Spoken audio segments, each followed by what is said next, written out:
Amém.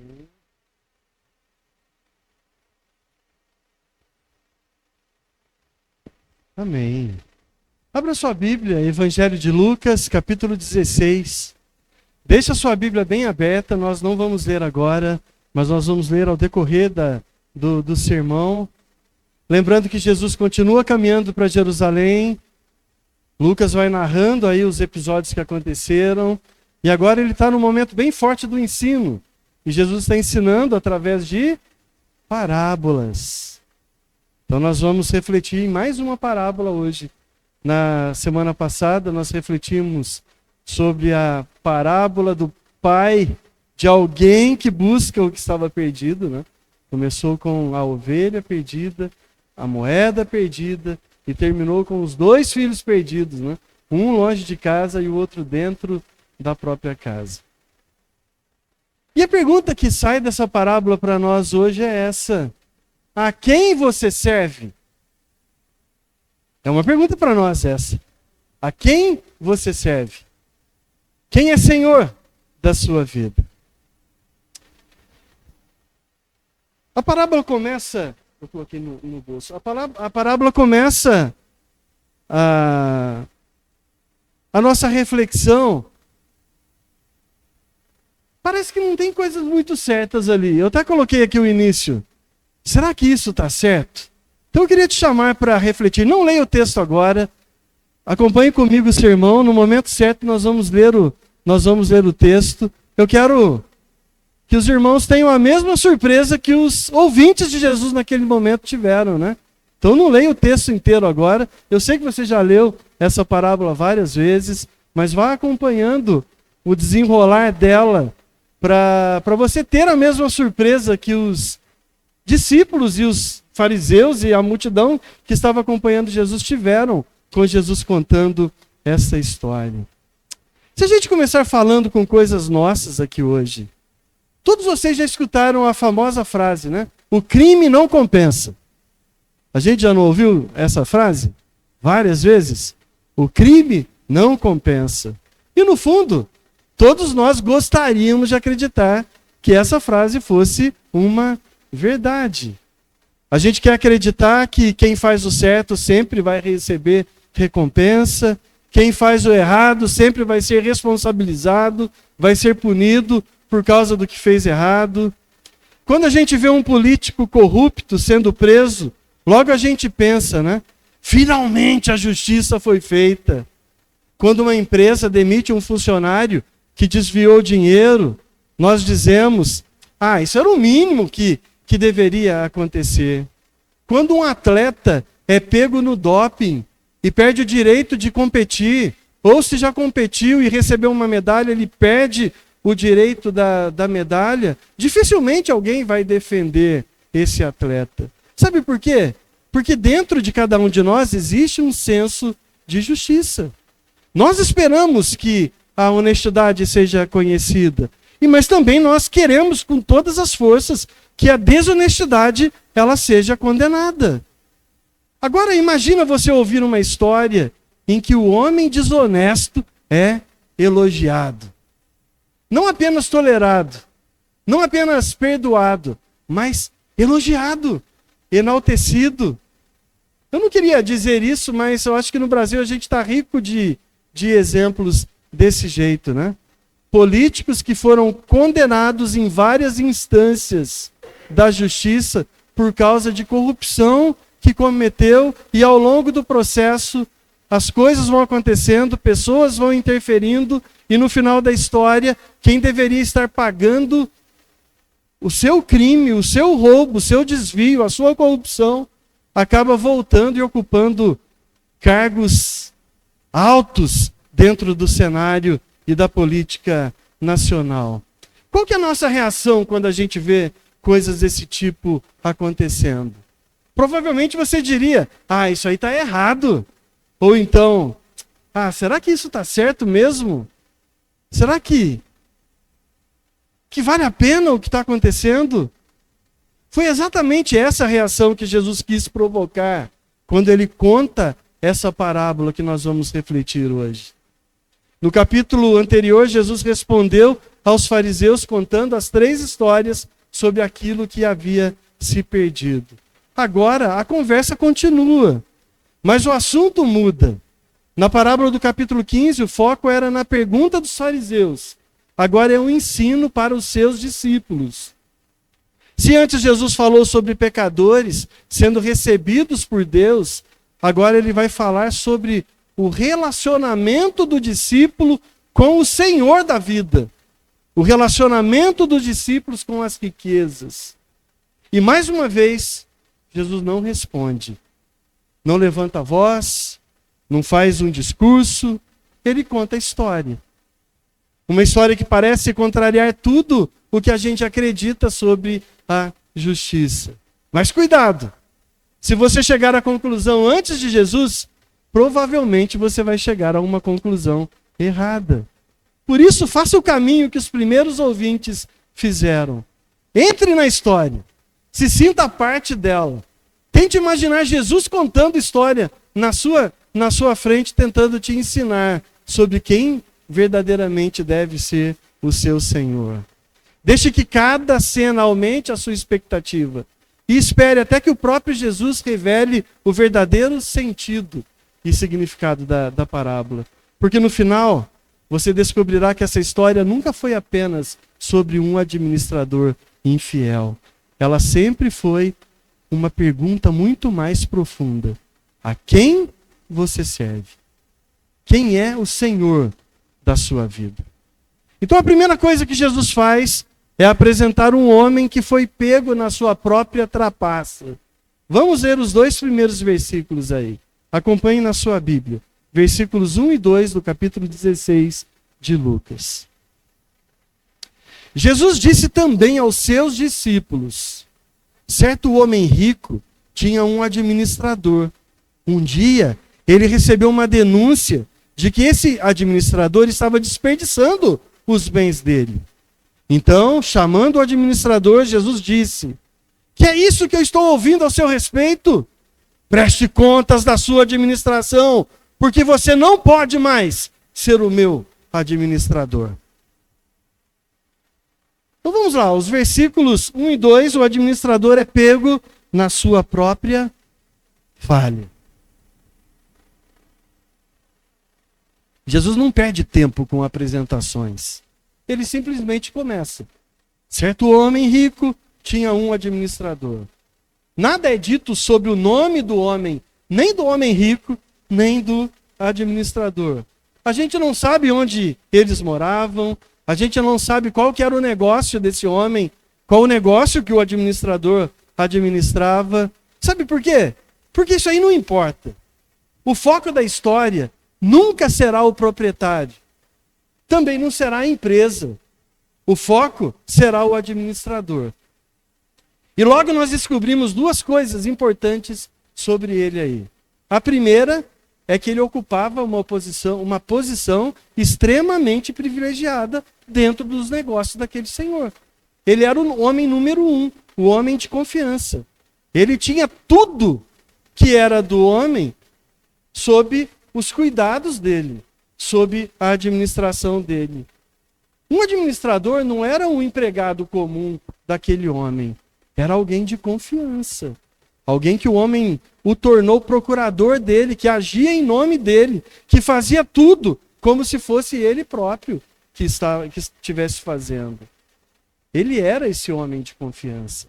Administrava propriedades, negociava contratos, recebia pagamentos, assinava documentos, tomava decisões em nome do proprietário. Em outras palavras, tudo que acontecia naquela empresa, naquele negócio, passava pelas mãos daquele administrador. E tem também uma segunda informação. Um dia chega a denúncia. O administrador estava roubando o dono do negócio, correto? Não. Esse administrador estava desperdiçando os bens daquele senhor. Perceba que Jesus não está descrevendo exatamente o que ele fazia. Não diz que roubava, não diz que falsificava documentos, não diz que desviava dinheiro, não diz que pagava festa para gente influente. Apenas afirma que ele estava desperdiçando os bens do seu senhor. A palavra usada por Lucas aqui transmite a ideia de alguém que administra irresponsavelmente aquilo que pertence a outra pessoa, mas que no momento está na mão dele para ele fazer o melhor uso daquele recurso. E aqui aparece a primeira lição da parábola. Nada daquilo que ele administrava pertencia a ele, era do Senhor. Ele administrava, mas não era dono, não possuía. A empresa não era dele, as terras não eram dele, os contratos não eram dele, o dinheiro não era dele, tudo pertencia ao seu Senhor.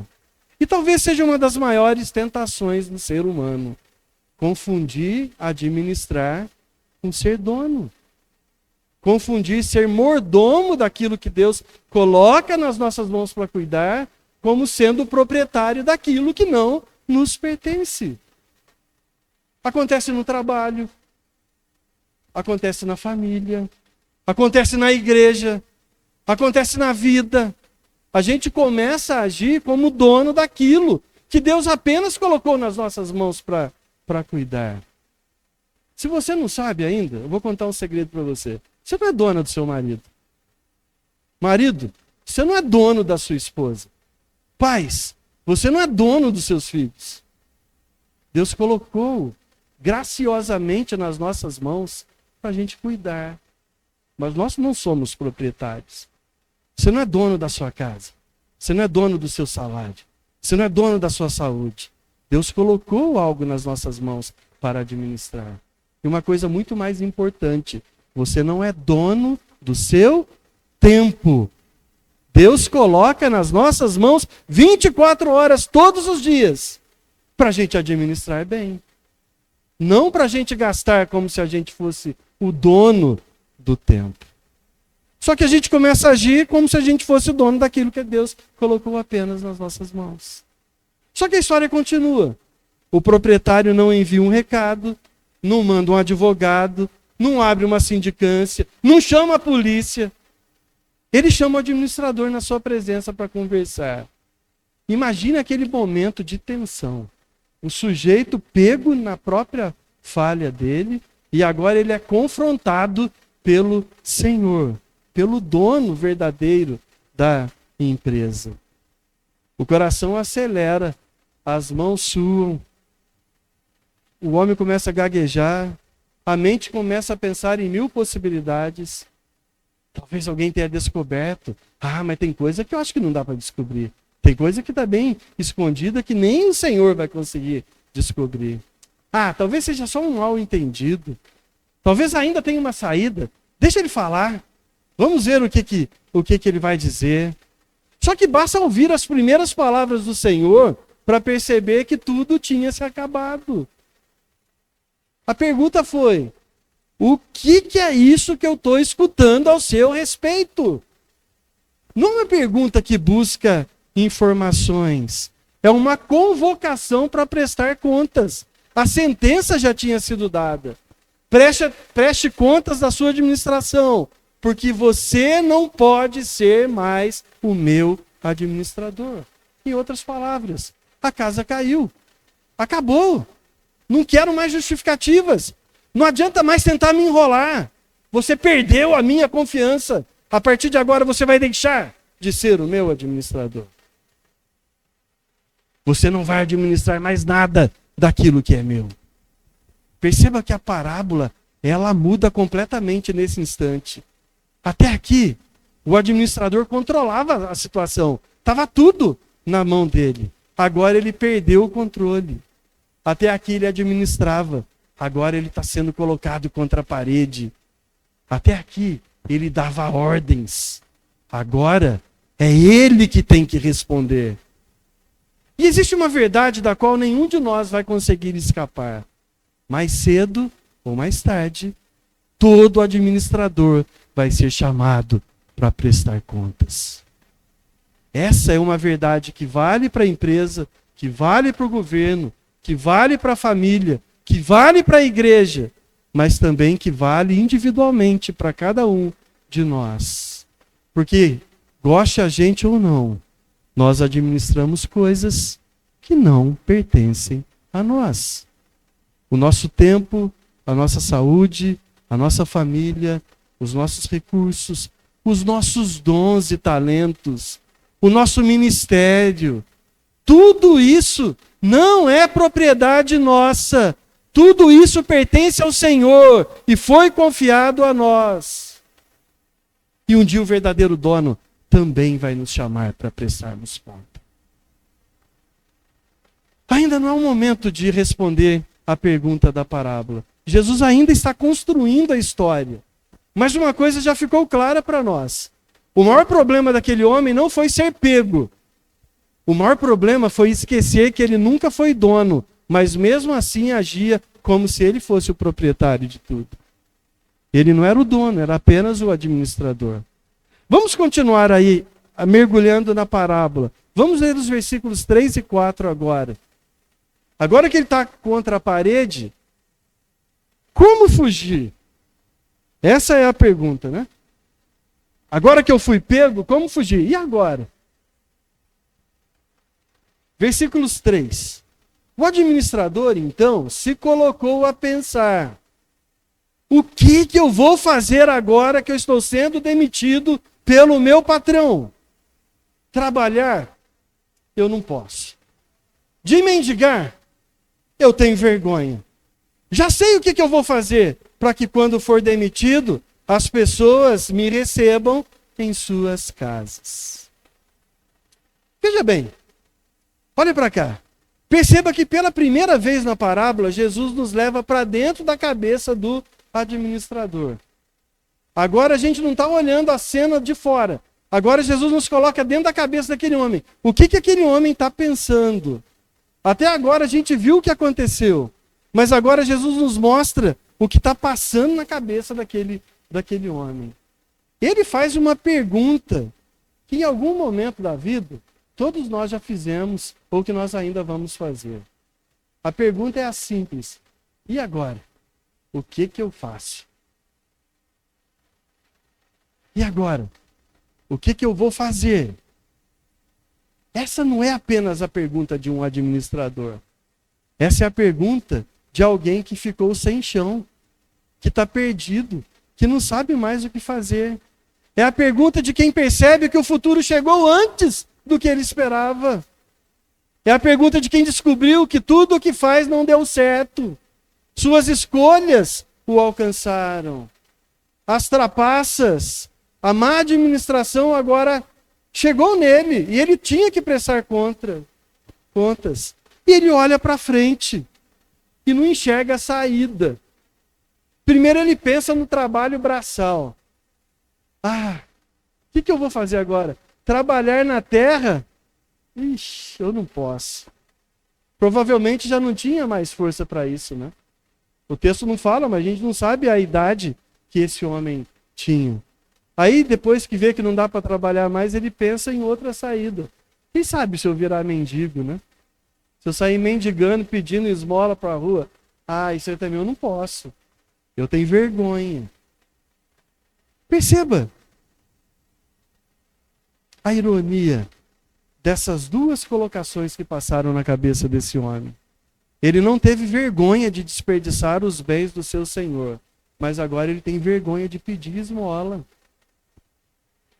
Ele foi pego no seu erro, no seu pecado, mas mesmo assim o orgulho continua vivo, continua de pé. Ele não demonstra arrependimento. Em nenhum momento ele diz: verdade, eu errei. Eu fui desonesto. Eu preciso pedir perdão. Eu preciso falar a verdade, reconhecer o meu pecado. Nada disso.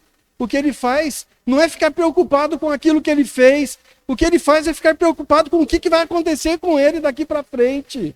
Ele não está pensando em nada e ninguém está pensando nele. O que eu vou fazer a partir de agora?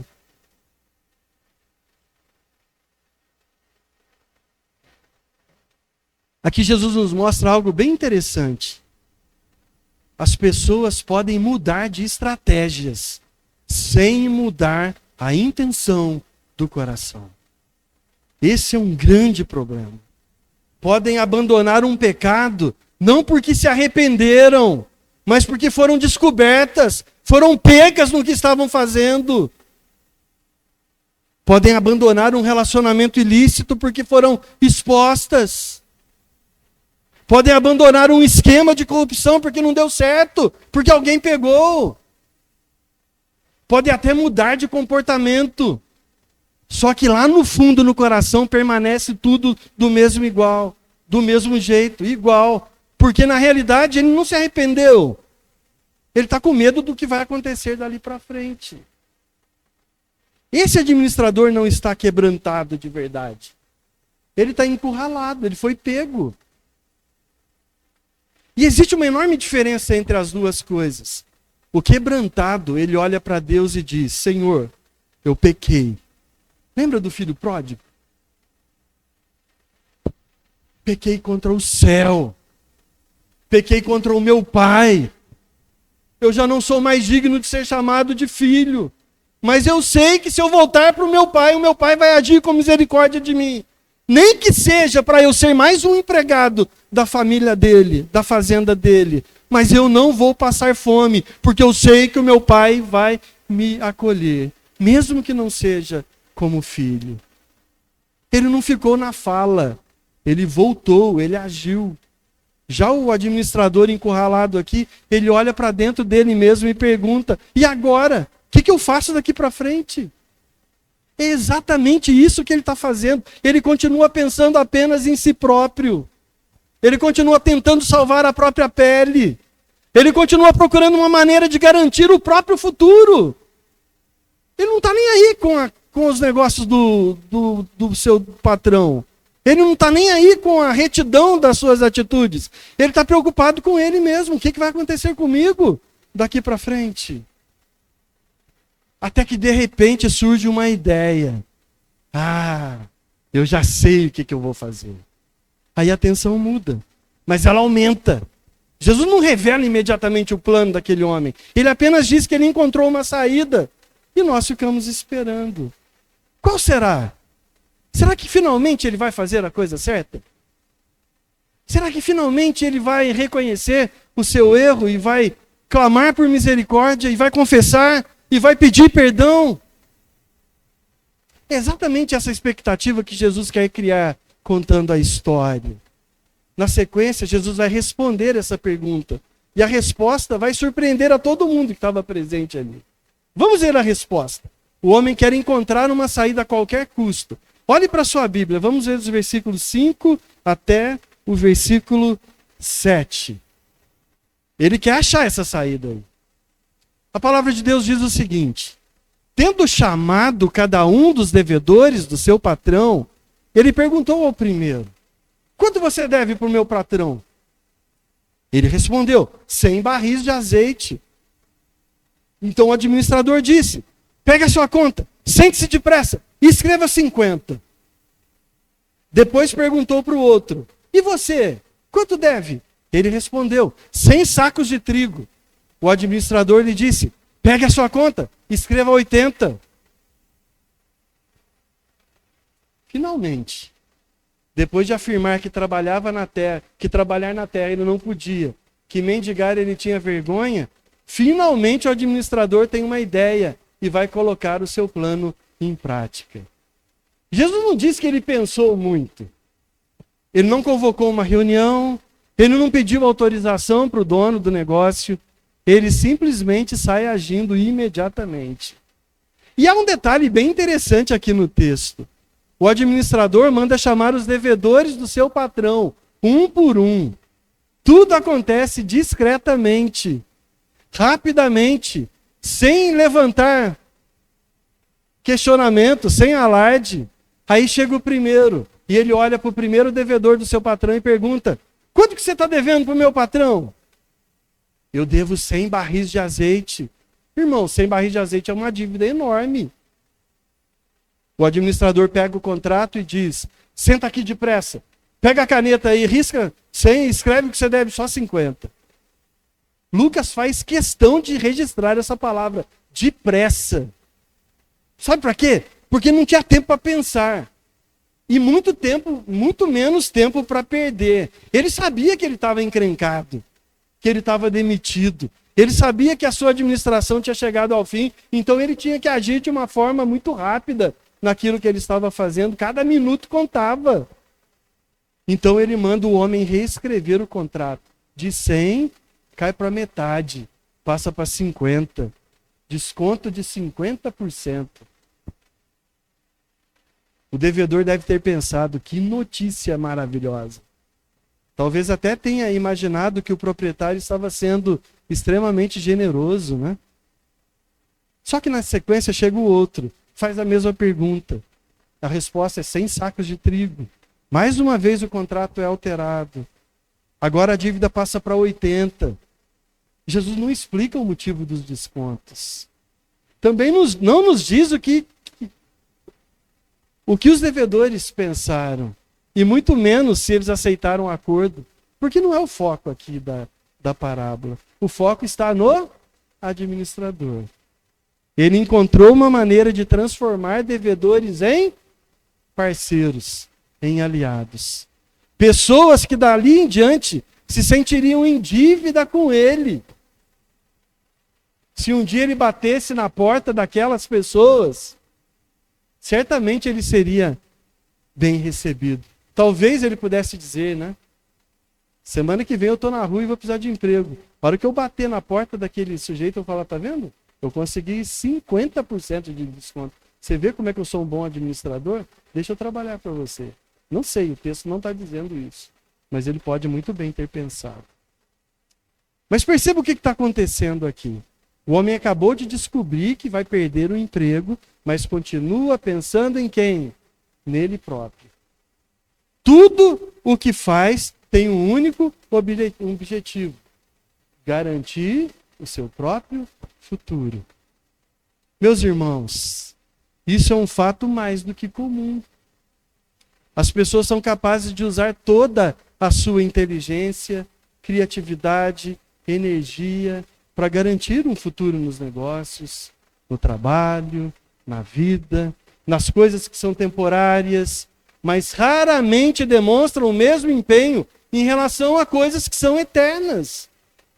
Raramente estão preocupadas em servir ao reino de Deus, em honrar a Jesus com o mesmo empenho, com a mesma dedicação que fazem com as coisas da vida. Foi exatamente isso que o administrador fez. Ele não procura reparar o prejuízo causado. Ele não tenta recuperar a confiança do seu Senhor. Ele não demonstra arrependimento. Toda a sua inteligência continua sendo usada para o seu próprio benefício. E humanamente falando, a gente precisa reconhecer uma coisa aqui. O plano era brilhante, não é? Errado? Ao que tudo indica, sim. Mas era um plano inteligente. Ele estava preparando terreno para ele mesmo. Estava ganhando aliados, estava negociando para se beneficiar no futuro. E é exatamente aqui que Jesus segura a atenção da história. Porque qualquer ouvinte judeu daquele dia já sabia como a história deveria terminar. Como que a história deveria terminar?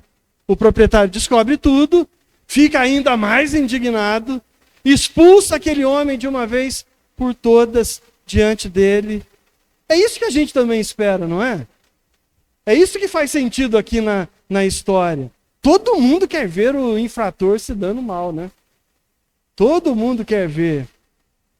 Todo mundo quer ver o bandido pagando a conta. Se ele estava sendo demitido porque estava desperdiçando os bens do seu patrão, oferecer desconto de 50%, de 20%, aumentava ainda mais o desperdício do patrimônio daquele homem. Só que Jesus ainda não terminou de contar a história. Na verdade, é agora que ela começa a ficar realmente surpreendente. Olha para o versículo 8. Como assim?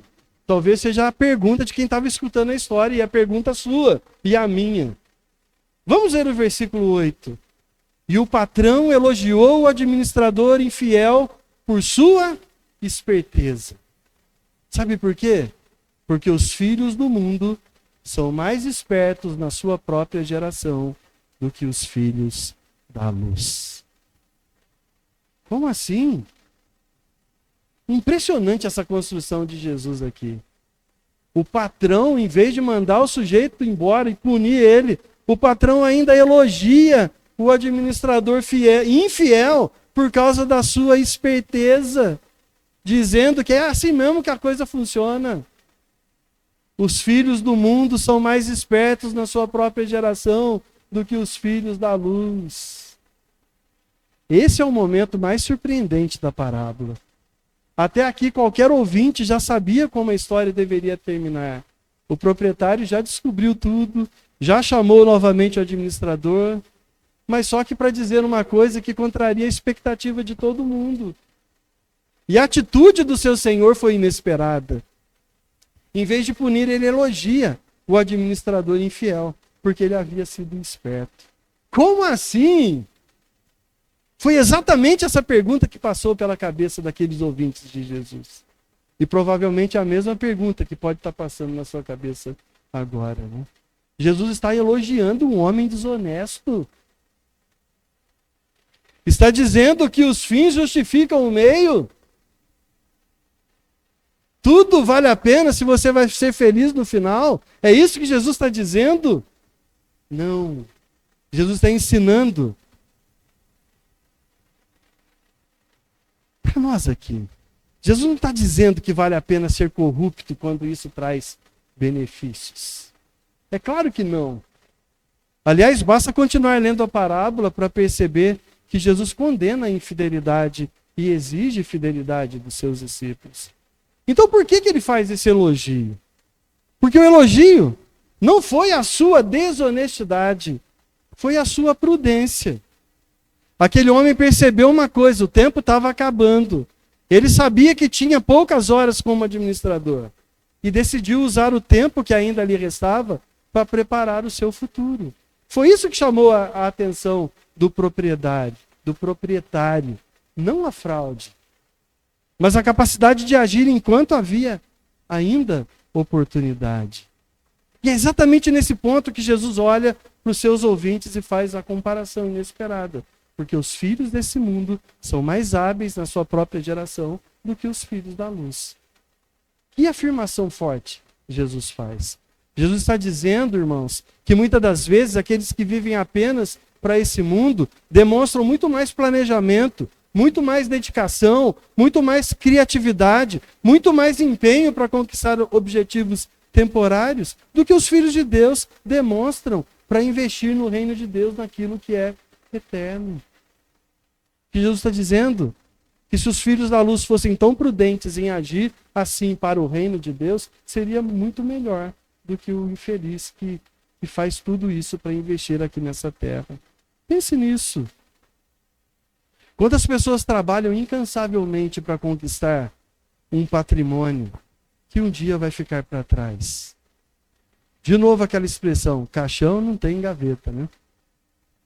Planejam a vida inteira, economizam a vida inteira, investem, correm riscos, fazem sacrifícios, deixam de fazer coisas para si e para sua família, enforca o tempo inteiro, cansado, para acumular riquezas.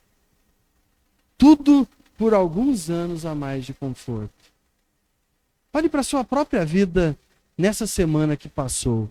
Pensa aí, de domingo passado até no sábado. Quantas horas você se dedicou para o seu trabalho? Quantas horas você se dedicou para a sua casa? Quantas horas você se dedicou para a sua família? E agora compare com quantas horas nessa mesma semana você se dedicou para coisas que são eternas.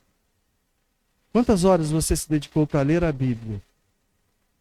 Quantas horas você se dedicou em comunhão com Deus em oração? Quantas horas você se dedicou em comunhão com outros irmãos?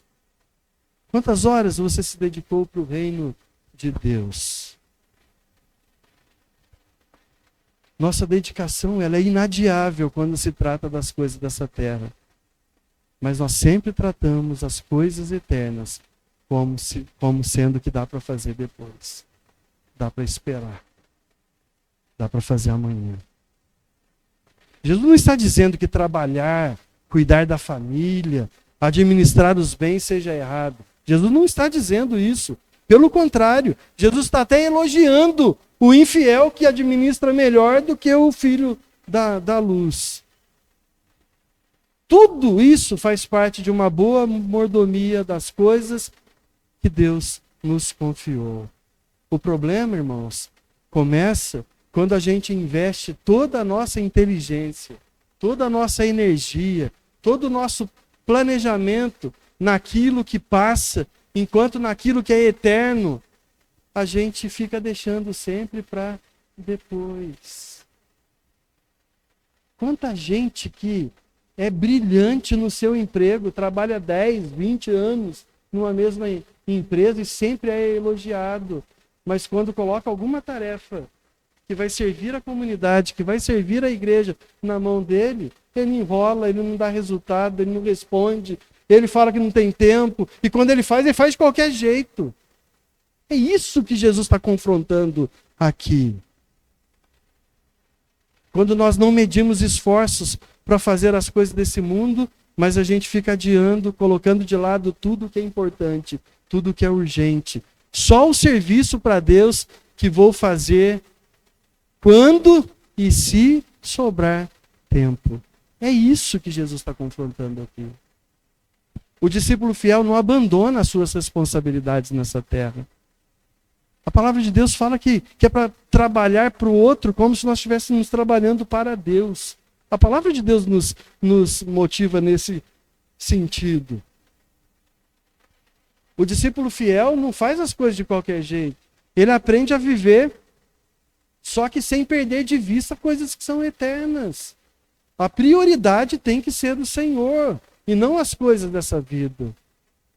No caso da parábola, não foi a desonestidade daquele administrador que impressionou, foi a urgência. Ele compreendeu que o tempo era curto e agiu de acordo com o tempo que ele tinha. Só que tem uma coisa aqui. Jesus ainda não terminou de explicar a parábola. Mas pela primeira vez, nós começamos a perceber que a história nunca foi sobre a administração de propriedades. Ela está caminhando para uma pergunta muito mais profunda.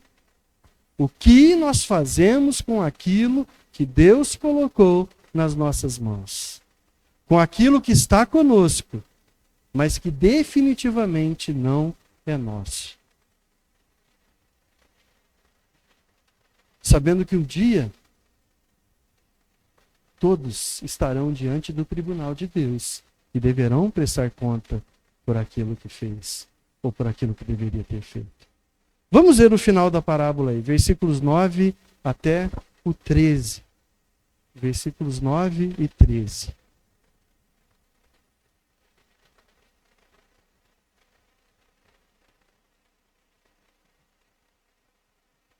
E eu recomendo a vocês, usem a riqueza injusta para fazer amigos, para que quando a riqueza faltar, vocês sejam recebidos nos tabernáculos eternos. Quem é infiel no pouco, também é. Quem é fiel no pouco, também é fiel no muito. E quem é injusto no pouco, também é injusto no muito. Portanto, se vocês não forem fiéis na aplicação da riqueza injusta, quem lhes confiará a verdadeira riqueza? Se vocês não são fiéis na aplicação do que é dos outros, quem lhes dará aquilo que verdadeiramente é de vocês? Nenhum servo pode servir a dois senhores, porque irá odiar a um e amar o outro, ou irá se dedicar a um e desprezar o outro. E Jesus conclui: vocês não podem servir a Deus e a riqueza. Até aqui Jesus apenas contou a história. Agora ele olha para os ouvintes, que na realidade agora ele está falando com gente dele, ele está falando com os seus discípulos. A gente pode ver isso aí no versículo 1. É como se ele dissesse: agora eu vou explicar o porquê que eu contei essa história do administrador infiel. E a primeira frase continua parecendo estranha. Eu recomendo a vocês, usem as riquezas injustas para fazer amigos. Olha só que estranha que é essa fala. Jesus está recomendando para usar riquezas injustas para fazer amigos, para que quando essas riquezas acabarem, elas faltarem, vocês sejam recebidos nos tabernáculos eternos. Irmãos, de novo, à primeira vista, parece que Jesus está incentivando os discípulos a fazer exatamente aquilo que o administrador mal fez. Mas não é isso. Jesus nunca elogia a fraude. Ele nunca desaprova a desonestidade. Ele já deixou claro que o administrador era infiel. Mas então o que Jesus está dizendo? Perceba aí no texto uma expressão bem importante. Quando estas riquezas faltarem. Isso aqui é uma constatação, não é uma sugestão. Jesus está falando, se essas riquezas faltarem, mas Jesus está afirmando, quando elas faltarem, porque as riquezas injustas, elas vão faltar. Todo patrimônio tem prazo de validade. Toda conta bancária vai ficar para trás. Todo bem patrimonial sofre depreciação. O casal, os irmãos sabem muito melhor do que eu sobre isso, né? Os contadores. Um carro que você compra vai chegar no fim. Todo investimento chega uma hora que termina. Imagina quem investiu tudo na época do Collor, né? Tem gente aqui que viveu aquele momento, né? A poupança estava dando dinheiro, o povo vendia tudo, colocava tudo na poupança para receber o rendimento. Da noite para o dia, um plano de governo desmonta tudo e o dinheiro fica perdido. Teve gente que se matou naquela época, perdeu a vida, porque a esperança estava toda no patrimônio que ele tinha acumulado e agora não estava mais na mão dele. Todo investimento vai terminar. Toda escritura de um imóvel vai perder o valor, nem que seja para você, porque depois que você morrer, essa escritura vai passar por nome de outra pessoa, de um outro herdeiro. Mais cedo ou mais tarde, todos nós vamos chegar ao dia em que as riquezas dessa vida não vão servir para mais nada, não vão poder nos acompanhar. Nesse dia, uma pergunta vai ficar: o que nós fizemos com aquilo que Deus colocou nas nossas mãos? De uma forma mais direta, quando você morrer e estiver diante de Deus, o que na realidade vai ter valor para você apresentar para Deus? Vai ser as 25 casas que você conseguiu construir e alugar? Vai ser a frota de carro de luxo que você conseguiu colocar na sua garagem? Vai ser os 9 dígitos na conta bancária que ficou na sua conta? Será que é isso que a gente vai ter que apresentar para Deus a hora que a gente chegar lá do outro lado? É por isso que Jesus disse para usar as riquezas dessa vida visando a eternidade. Não para comprar um lugar no céu, nada disso. Isso seria negar todo o evangelho da graça de Cristo. Mas para transformar aquilo que é passageiro em instrumento para algo que permanece. Para servir, para abençoar. O dinheiro acaba, o reino permanece. Os bens ficam, as pessoas permanecem.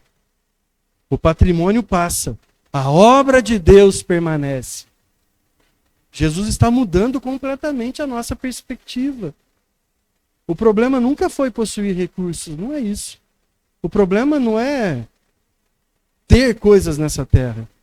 O discípulo trabalha, planeja, investe, cuida da família, administra bem aquilo que Deus colocou nas nossas mãos. Tudo isso faz parte da boa mordomia. Nós precisamos usar bem aquilo que Deus colocou nas nossas mãos. Se Deus colocou muito, Deus está me ensinando que é para eu investir muito.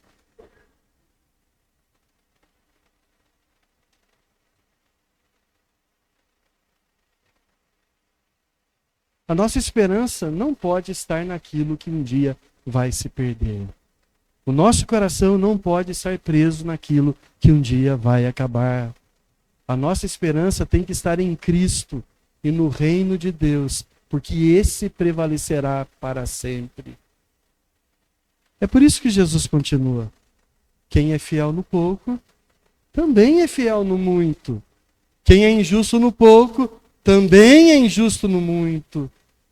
As riquezas dessa vida são chamadas de o pouco. Não porque elas sejam sem importância, mas porque são finitas. Jesus em outro momento ensinou: não acumulem riquezas onde a ferrugem pode comer, o ladrão pode roubar, mas guarde tesouros nos céus.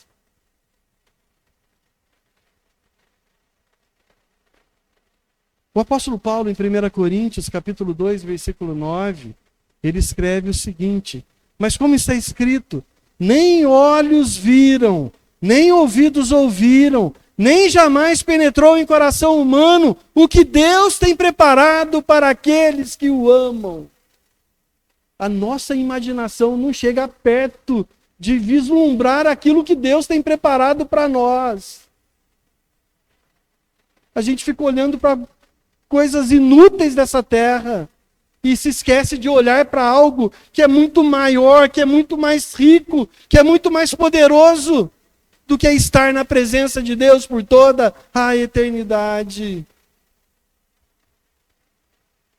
As riquezas terrenas são temporárias, as riquezas do céu são eternas. Ah, mas falta muito tempo ainda. Falta mesmo. Ontem eu tinha 18 anos.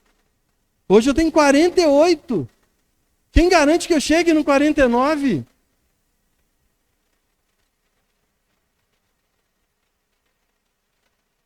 Depois Jesus faz outro contraste. Ele chama os bens materiais de o alheio, o que é dos outros. Porque no fundo, a riqueza dessa terra não é nossa, é do outro. Elas nunca foram nossas. Nós apenas administramos os recursos que Deus coloca nas nossas mãos por um determinado prazo. Nós viemos a este mundo sem eles e nós vamos sair desse mundo sem levar nada. Somos administradores, nunca proprietários, nunca donos de coisas materiais. Então Jesus chega ao golpe final da parábola. Ninguém pode servir a dois senhores. Porque vai odiar um e amar o outro. Ou porque vai se dedicar a um e vai desprezar o outro. Você não pode servir a Deus e às riquezas.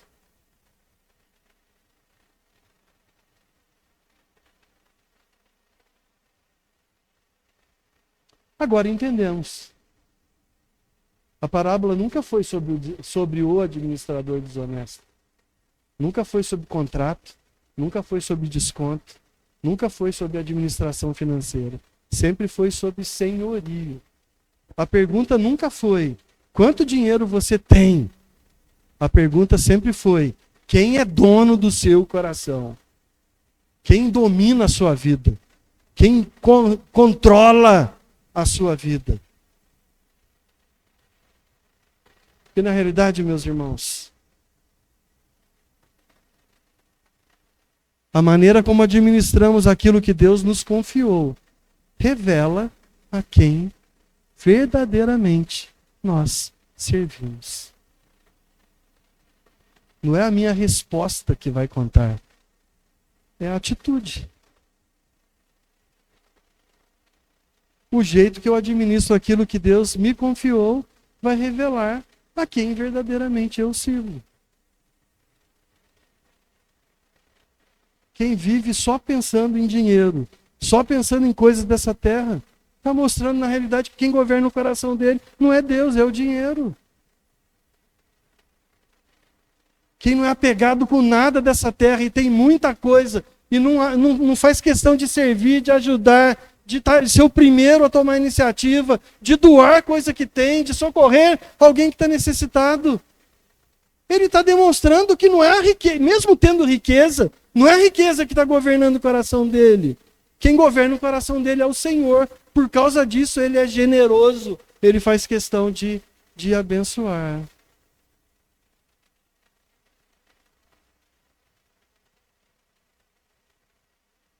Está vendo?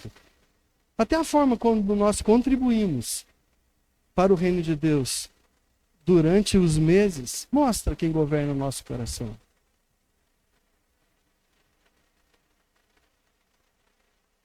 Se eu dou pouco porque eu tenho pouco, Deus conhece o meu coração.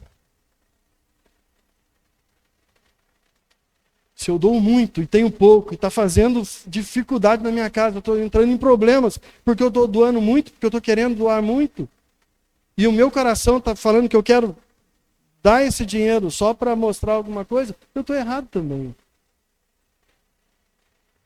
Se eu não doei nada esse mês, porque eu precisava honrar com coisas que foram justas, honestas, planejadas, mas que alguma coisa aconteceu, eu tive que comprar alguma coisa que era essencial para socorrer a saúde da minha família, e o meu orçamento bagunçou, e se eu doar eu vou ficar devendo, e eu não quero ficar devendo. Deus está conhecendo cada intenção dessa. Não é o quanto a gente doa que vale alguma coisa para Deus.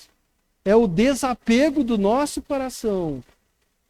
Agora aquele que chega e fala, eu poderia doar 100 mil reais esse mês para investir em quem está necessitado. Mas é muito dinheiro, né? Eu vou entregar naquela igreja lá para eles gastarem do jeito que eles querem. Eu tenho muito mais do que isso. Não vai fazer falta nenhuma. Mas eu não vou doar, não. Eu vou doar só 100 reais. Um exemplo. Está mostrando a realidade do seu coração. Os irmãos estão compreendendo isso? Jesus está dizendo isso no último versículo. Ninguém pode servir a dois senhores, porque irá odiar a um e amar o outro, ou irá dedicar-se a um e desprezar o outro. Você não pode servir a Deus e à riqueza. Jesus termina a parábola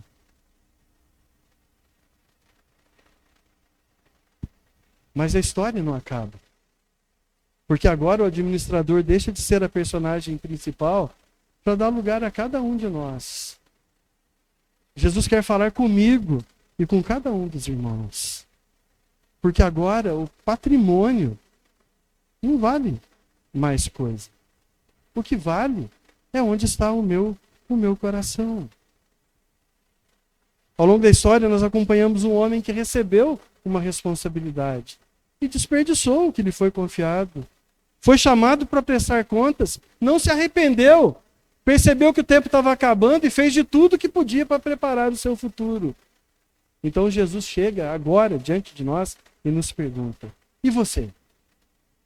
O que você está fazendo com aquilo que Deus colocou nas suas mãos? O que você tem feito com o tempo? O que você tem feito com a sua família? O que você tem feito do seu trabalho?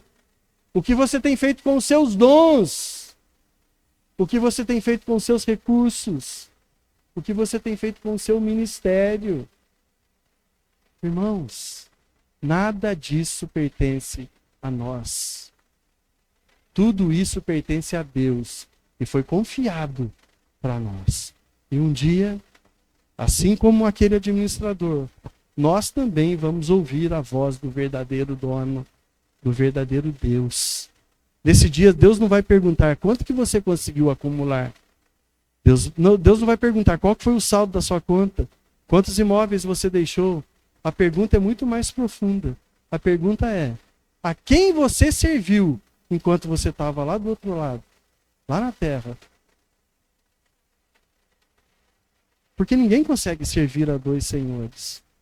Ou o dinheiro ocupa o trono, ou Cristo ocupa o trono. Ou nós usamos a riqueza para servir o reino de Deus, ou nós usamos o reino de Deus para servir as riquezas. Não existe meio termo. Talvez hoje Deus não esteja pedindo que você doe mais. Não é nada disso. Nem que você trabalhe menos. Também não é nada disso. Nem que você abandone os seus projetos. Não é isso. Se você chegou aqui pensando que você deve fazer isso, talvez você não tenha entendido muito bem o que Jesus quer ensinar aqui. Talvez Deus esteja pedindo de você que você se doe mais, que você faça algo com mais profundo, que você ame mais, que você mergulhe mais, que você se doe mais, se entregue mais, que você tire do trono qualquer outra coisa que não seja Jesus e deixe de verdade Jesus reinar dentro do seu coração.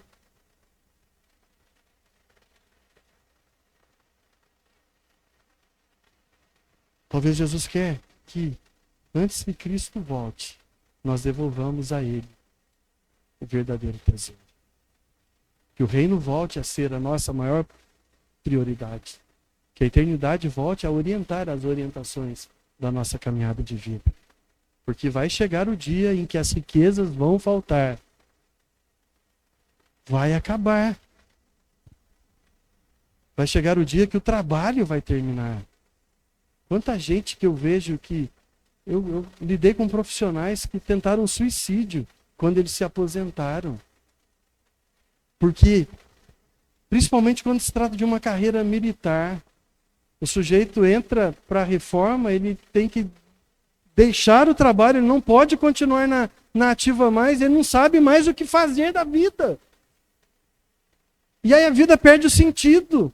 Porque até ontem, o Senhor dele era o trabalho, era as missões, era a rotina, a correria, a agitação. No outro dia ele não pode mais estar trabalhando, porque ele se aposentou, ele perde o sentido da vida. E ele quer morrer, porque ele não sabe fazer outra coisa. Sabe por quê? Porque o trabalho era o Senhor do coração dele.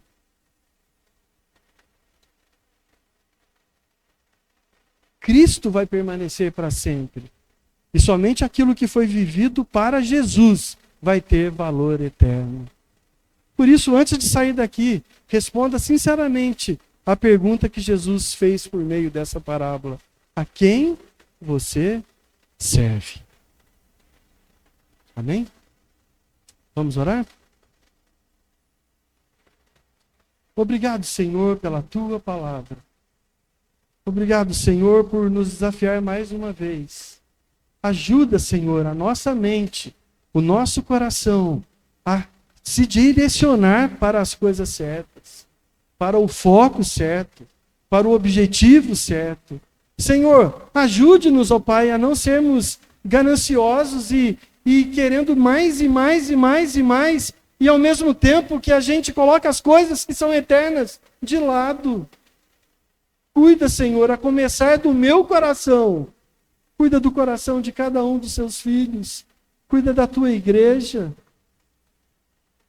Nós decidimos hoje, Senhor, a não dividir o nosso tempo de culto com nada. Por isso nós estamos fazendo o culto aqui pela manhã. Porque nós decidimos que o Senhor é central na nossa vida. Toda honra, toda glória, todo louvor, toda exaltação, toda adoração pertencem exclusivamente ao Senhor. Nos ajuda a viver para o Senhor. Muda, Senhor, a nossa maneira de viver por causa da tua palavra. É o que eu te peço em nome de Jesus. Amém. Amém.